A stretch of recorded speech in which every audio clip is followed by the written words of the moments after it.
Shqipëria është vetëm në një potencial dhe është një alternativë shumë e mirë e planeve të reja që ata që do shkonin në lindjen e mesme me riorganizimin e agjendës tyre të turizmit dhe të udhëtimit, do ta kenë Shqipërinë një nga ofertat më të mira. Por ndryshe nga ministri Blendi Gonxhia për krehun e shoqatës së operatorëve turistike Zak Topuzi, rritja e turizmit pritet që të jetë moderuar.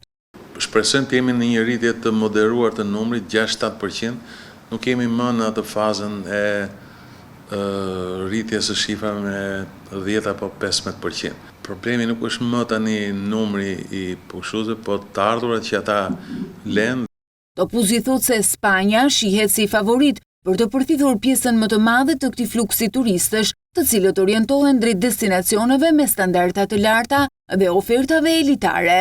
Spanja është pothuajse kontingjenti kryesor që do të përfitojë dhe ky lloj turizmi nuk besoj se do gjej vend në Shqipëri pasi ne nuk kemi kapacitete për turizmin elitar. Një pjesë e udhëtimeve apo fluturimeve janë prenotuar nëpërmjet Shqipërisë, por ky nuk do të jetë në një kontingjent i ndjeshëm për Shqipërinë. Sipas Topuzit, të dhënat më të fundit tregojnë se ndonse vendi ynë ka përfituar me miliarda euro nga turizmi, shpenzimi mesatar për turist ka rënë.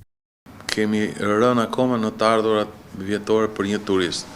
Nga 430 kemi shkuar në 420. Në një kohë kur tregu global po ndryshon, sfida kryesore e Shqipërisë mbetet kalimi nga turizmi masiv drejt atij cilësor.